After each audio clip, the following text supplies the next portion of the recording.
हर लोगों का उद्देश्य रहता है खाना पर। कुछ लोग सोचते हैं कि हम ऐसा क्या चीज़ खाएं जिससे भूख खत्म हो जाए, और कुछ लोग सोचते हैं कि ऐसा क्या चीज़ खाएं जिससे भूख बढ़े। वाह क्या बात। दृष्टि भूख पर ही है।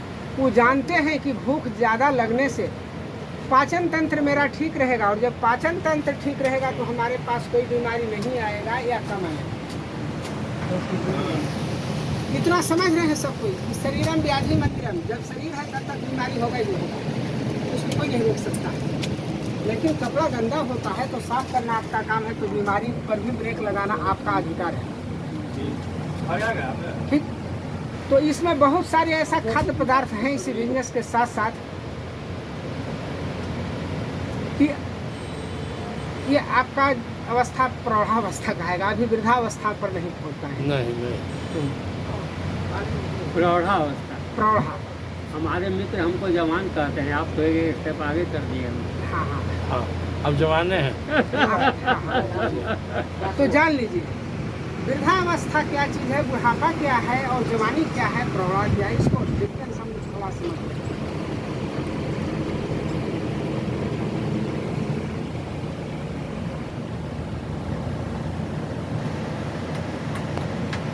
बुढ़ापा क्या चीज़ है? बुढ़ापा उम्र से लेना देना नहीं है। ये भी बूढ़ा हो सकते हैं, मैं भी हो सकता हूँ, हमसे भी जो कम उम्र का बच्चा वो भी बूढ़ा हो सकता है, और आप भी जवान रह सकते हैं। इतना का बुढ़ापा का अंतर है। तो बुढ़ापा क्या चीज़ है, इसको सब लोग करीब करीब जिनका काम कंप्लीट होगा ध्यान दे देंगे। जो मैदा को मीज डालता है, मैदा समझते हैं, मज्जा, मांसल भाग कटता है तो लाल नहीं दिखाई देगा, उजला दिखाई देगा, वही मैदा है या मज्जा है, शुद्ध शब्द में संस्कृत शब्द है। इसको मसल देगा, और जब ये खत्म हो जाएगा तो आपका चमड़ा ऐसे मेरा नहीं रहेगा, नीचे की ओर लटक जाएगा। बुढ़ापा का प्रथम लक्षण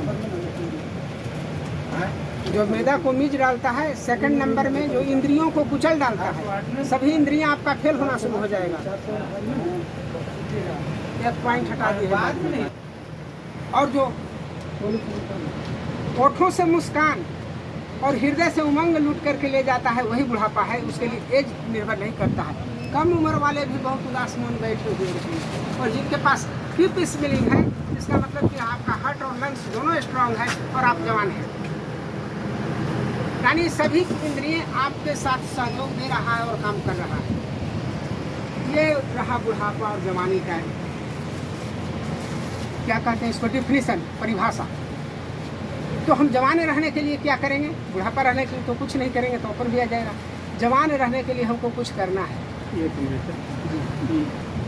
बुढ़ापा की बात चर्चा की है। जी हाँ, मैं इसको समझता हूँ, हाँ जो मैं समझता हूँ। अगर मैं गलत होऊंगा तो ना फिर आपकी बात सीख पाऊंगा। हाँ हाँ जी, आप बताइए। मैं समझता हूँ कि आपने जो दो तीन चीज़ें कही, लक्षण कहे, हाँ हाँ ये चमड़ी का लटक जाना, इंद्रियों का शिथिल हो जाना, तो ये होगा, ये होगा। लेकिन मैं बुढ़ापा को यूँ लेता हूँ कि जिसके चेहरे से मुस्कान, जो अभी आपने कहा, हाँ हाँ और हृदय से उमंग खत्म होता हो, सीखने की इच्छा जिसको खत्म हो जाती है, सीखने की इच्छा, अच्छा, जिसकी सीखने की इच्छा हमेशा बनी हुई रहेगी, वह बूढ़ा कभी। वाह, उसका हार्ट स्ट्रॉन्ग रहेगा तब ना इच्छा देगा। समझे? सबका मास्टर वही है।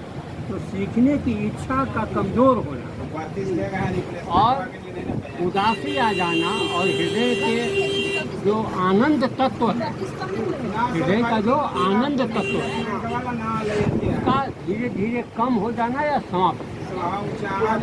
तो ये सूक्ष्म लक्षण है। आपने ये लक्षण को बताया है सूक्ष्म, साथ साथ जो स्थूल जोड़ा, फिजिकल जोड़ा आपने, फिजिकल जैसे चमड़ी का लटकना, वो क्या है? वो फिजिकल है। इंद्रियों का शिथिल होना, वो फिजिकल है, वो तो होगा, उसको कोई रोकेगा नहीं। लेकिन जब तक आप में सीखने की क्षमता है, हृदय में आनंद है, लोगों से आप तरीके से बात करते हैं, हंसते हैं, मुस्कराते हैं, दोस्तों के साथ हंसी मजाक करते हैं, तब तक, और ऐसे ही करते करते मर जाते हैं, तो आप बिना बुढ़ा हुए मर गए। हम जो समझते हैं। ना ठीक। तो मृत्यु एक अटल क्रिया है, वो कभी भी प्रेजेंट हो जाएगा, कभी भी हमारे सामने, आपके सामने, किसी के सामने हो जाएगा। तो बुढ़ापा भी किसी भी एज में आपका आ जाएगा। जब फिजिकल ही सारा ठीक रहेगा, वो बहुत दिन नहीं ना, समय तो लटकेगी ना, क्यों लगता चाहे है? वो 60 साल में लटके, चाहे 70 में लटके, चाहे 80 में लटके। हाँ तो समय पर लटके पहले ना। तो चार चीज नहीं वर्तमान होगा तो बुढ़ापा के शरीर में नहीं आएंगे। वैज्ञानिकों ने जो परिभाषा दिया है, यदि तीन ही है तो आप जवान हैं, लोग मत माने। भले ही आपके पास सर्टिफिकेट एमए का नहीं है, आप बुद्धिमान है तो ज्ञानमान है। सर्टिफिकेट का क्या जरूरत? सर्टिफिकेट के वहाँ जरूरत है जहाँ मुझे बहाली होना है, वो तो एक टिकट हुआ। लेकिन ज्ञान के लिए, विद्वान के लिए कोई टिकट नहीं है। आज ग्रंथ जो आया है हम लोगों को, जो हिंदू धर्मों में जो ग्रंथ है, और खास करके वेद है, तो वेद ज्ञान को मानते हैं, न कि कोई किताब लिख दी वेद हो गया। वेद में तो हर संस्करण में लोग परिवर्तन लाता है, लेकिन ज्ञान में कोई परिवर्तन नहीं। न लाया है, न भूतो न भविष्य। तो ये आदत बनाना पड़ेगा कि स्मिलिंग रहने के लिए आपको आदत बनाना पड़ेगा। चमड़े के लिए आपको कुछ आदत बनाना पड़ेगा, जो कि हम लोग फिजिकल एक्सरसाइज करते हैं, जो फिजिकल मांगते हैं, इसको करते हैं, ज्वाइंट्स सारा ठीक रहेगा तब न हो रहेगा। लेकिन जो लंग्स और हार्ट का सवाल है, उमंग और उत्साह का सवाल है, इस पर आपको स्वयं करना है, और इसके लिए स्वयं आपको हंसना है, कीप स्मिलिंग रहना है। तो अब सोचिए कि 12 घंटा तो सोने में समय बर्बाद हो जाता आप तो है। डॉक्टर हैं, आप जानते होंगे। जी, डोपामाइन का नाम सुना है आपने? हाँ हाँ। क्या होता है डोपामाइन? हम एक ट्रेनिंग में ही डोपामाइन सुने थे, उसे डिफिनेशन कराने लगे। डोपामाइन हाँ, एक तरह का वो शरीर से निकलने वाला स्राव, अच्छा शरीर से निकलने वाला एक स्राव है, अच्छा। एक रस है, डोपामाइन। डोपा डोपामाइन वो मस्तिष्क से वो उसका श्रवण होता है हर आदमी के, हाँ, और वो कारक है, वो काउज है कि आदमी खुश रहेगा। जो एंजाइटी है, एंजाइटी मतलब उदासी को समाप्त करेगा, खुश रहेगा वो व्यक्ति हमेशा, और हमेशा चीयरफुल, उसके चेहरे पर हमेशा मुस्कुराहट रहेगा। अच्छा। डोपामाइन ये जो आप खाते हैं, ये जो है, ये जो तेल है, ये तेल में आप एक देखते हैं ओमेगा, क्या है वो है, सर इसमें एक है gamma oryzanol. Gamma oryzanol dopamine के स्राव को बढ़ाता है, और उससे आदमी खुश रहता है, एंजाइटी खत्म होती है या कम होती है। लेकिन स्टडी में देखा जाता है कि आपका डोपामाइन जो मेंटल जो प्रक्रिया सही हो रहा है, तो अब हार्ट सुस्त करने लगता है, लंग्स सुस्त करने लगता है। बोलेंगे क्या? ये सर आपको काम करना है, मेरे साथ चलिए तो करिए। तो अभी सब काम हमसे होगा। तो इसका संबंध कहाँ से हुआ? माइंड ये काम हमसे होगा, ये आप कहाँ से हारे? शरीर से नहीं हारे हैं आप, मानसिक। आप मानसिक, हट छोड़िए ना, आप मानसिक रूप से हारे हुए। मैं भी यही कह रहा हूँ।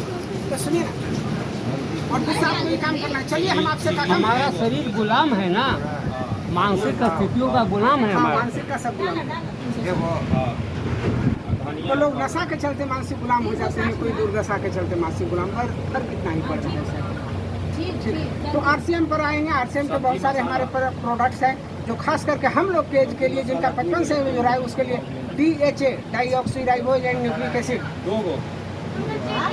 एक दिन सुनिए, DHA डाईऑक्सीराइबोज एंड न्यूक्लिक एसिड का यहाँ कैप्सूल आ रहा है। बच्चों के लिए ट्विस्ट के नाम से आता है, और 0 से लेकर के जीवन पर्यंत तक इसको यूज करना है। अब भुला जाएंगे। पोता के नाम है रमेश, कमलेश, महेश, हाँ रमेश हो, इतना ही बोलने का जरूरत नहीं रहेगा। DHA उतना काम करेगा, ब्रेन को डेवलप करेगा, और ब्रेन में किसी प्रकार का बीमारी नहीं होने देगा, मेमोरी स्ट्रॉन्ग रहेगा हमेशा।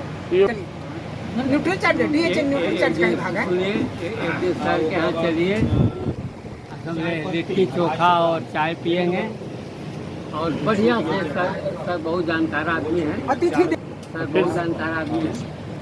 तो न्यूट्री चार्ज का ही एक पार्ट है DHA, इसको लिया जाए हम लोग एक डेली लेंगे तो मेमोरी कमजोर नहीं होगा। मेमोरी डम पश्चिम मस्तिष्क में लगा हुआ है, यहाँ लगा हुआ है, इस पर स्मृति चिन्ह बनना बंद हो जाता है और इसको